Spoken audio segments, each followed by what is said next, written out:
I'd like to talk today about digitalization and specifically about a couple of trends that are happening within digitalization.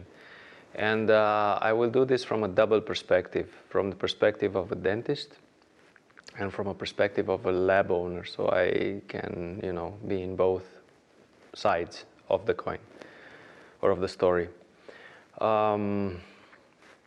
Now, there's a couple of business models that are, happening at the same time, and there are a few that are emerging. And I just want to touch in this short talk a little insights about the different options which you have when you digitalize your, your workflow and eventually your business. And the first business model that comes to mind is probably the first one as CAD/CAM emerged in dentistry, which is Chairside. Now, the advantages of Chairside is the fact that you have a decent autonomy. You can control everything that you do. It's fast. And there's a couple of disadvantages as well, which means it's pretty much limited in indication. It's pretty much designed for single tooth and quadrant dentistry, which even though is probably the vast majority of dentistry happening around the world, personally it has never been my cup of tea, because I always felt that it's like lacks many times the overall vision, and it pretty much has one way of doing it which I was never a fan of, which means Chairside starts once you have the prep, while modern dentistry starts way before you prep. You have the planning first and then you prep according to that, etc. So another disadvantage is the fact that you lose efficiency. All you have as a dentist is chair time. Now, if you're also going to spend it chairside, instead of doing the dentist stuff, you're going to do all the other in-betweens, you're going to be less efficient at the end of the day, at least in my mind. The second model is the traditional relationship between the clinic or the dentist and the lab.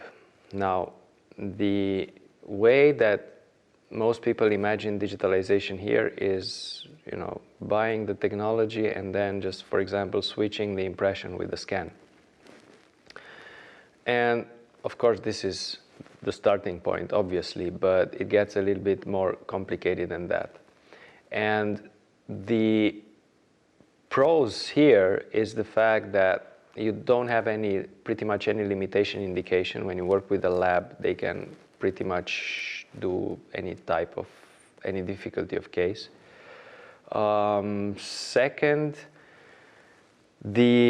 another advantage is that you will be more efficient with your time, because you don't have to do the extra chairside stuff, you as a dentist. Disadvantages is opposite to chairside. You will have longer delivery times on average, significantly longer. You have less control, because obviously part of the flow is in your hands, part of the flow is in somebody else's hands. And if you combine that with a new learning curve, potentially can lead to problems.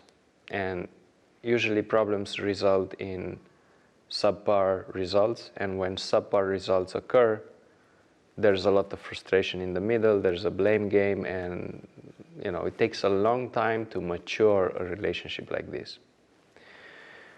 The third model, the third way you can do things, is an in-house lab.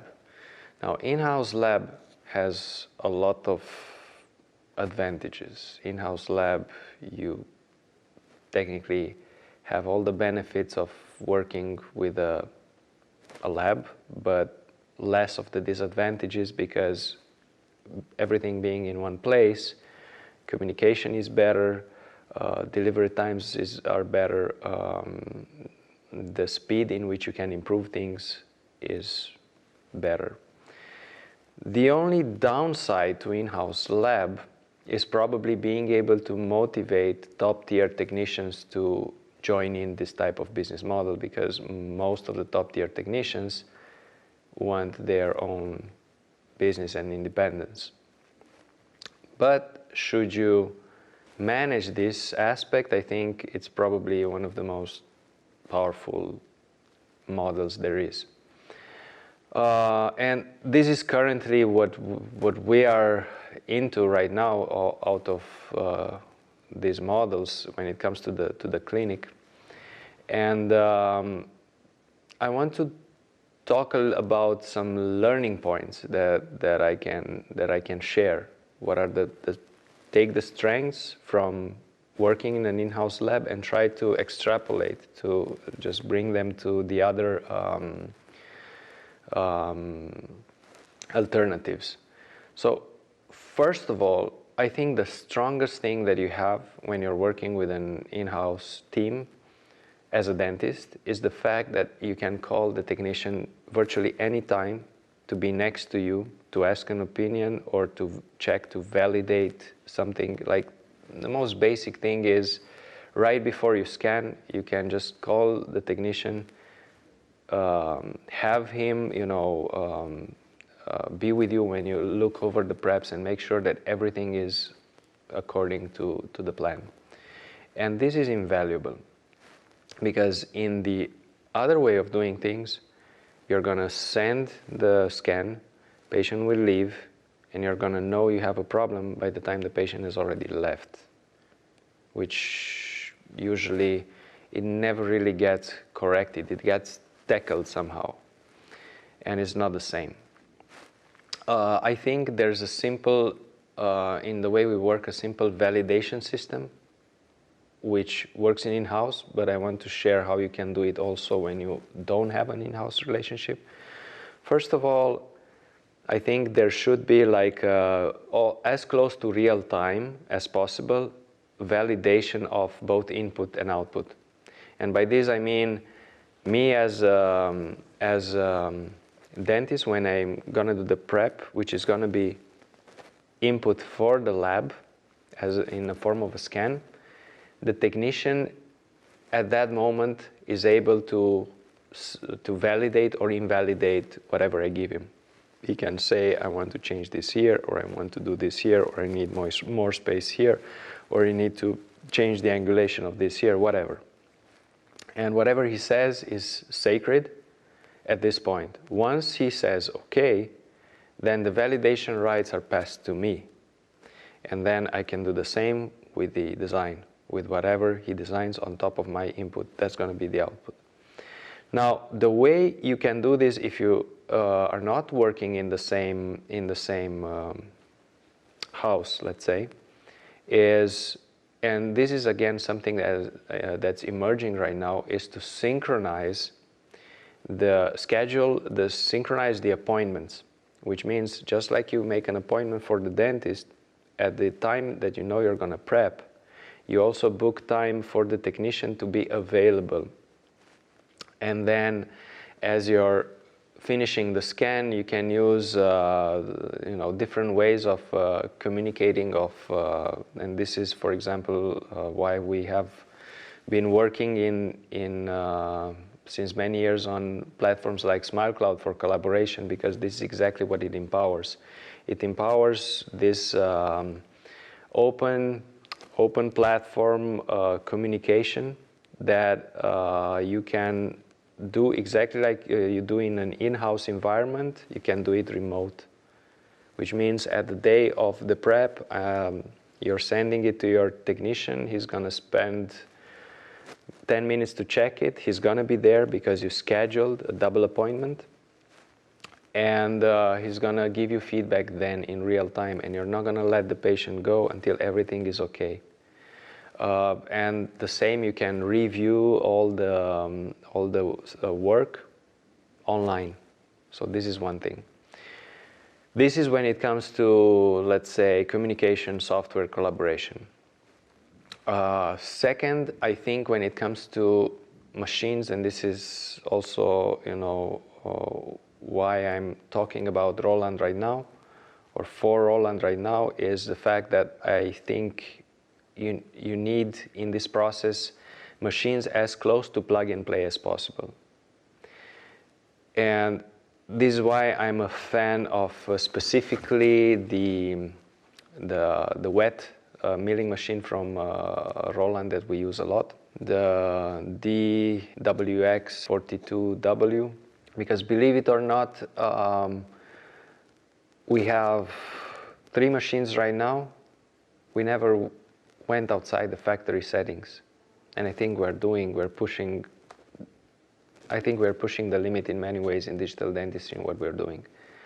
And this says a lot. The fact that you can get the machine, no need to tweak it 55 times as we did with so many other systems in the past.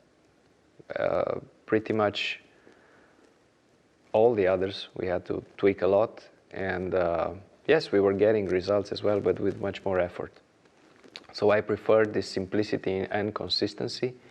Also, with the experience that I have now, I would never choose a hybrid again when it comes to milling, because although it sounds very nice to be able to do this and this and this and that, in reality you need the pragmatism to have systems which are highly optimized for one thing. So I would rather prefer right now to have a wet milling machine and a dry milling machine, and actually the idea is always start with the one that you are using most. For us, we do a lot of wet milling, for example. The last point that I want to make here is that another emerging model is that the wet milling machine specifically is hosted more and more often in the dental clinic or in the dental studio rather than the dental lab. This empowers quite a few possibilities. It brings it changes a little bit the potential of the flow, because what essentially will happen, the lab will service to the dentist the design, which is instant. The dentist can mill. There's something, again, very overlooked that is important to mention. You're gonna skip the courier time and the courier costs and all that, which is quite significant if you think about it's like 2-3 days in the delivery time. It adds up, the more cases, the more days are lost within, this traveling of physical objects. You have to think that the scanner is the gateway from the physical world to the virtual world. Then you have the planning done outsourced in the beginning. You get the output again in terms of virtual back. You're going to mill it on site. The only, let's say, disadvantage that you have here, if you want to, do any kind of case, is you're probably going to need like, let's say, a minimum junior technician on site to just polish, do contact points, and stain for you. Assuming that you're going to work with monolithic restorations, of course, which I think are it's not a question anymore today if they are feasible or not. They are quite very feasible. And also, this is, I think, the intermediate step from going from the lab relationship to the in-house relationship. And this is what we see as a cycle. Also, from the perspective of a lab, what we're seeing is people start by, having like all the work serviced. Then they get the milling machine, and then they cut the costs and they grab more of the flow, and we just service them design. And after they have like the learning curve or at least part of it mastered in a comfortable way, then they switch to autonomy to their in-house lab, and it's like a cycle.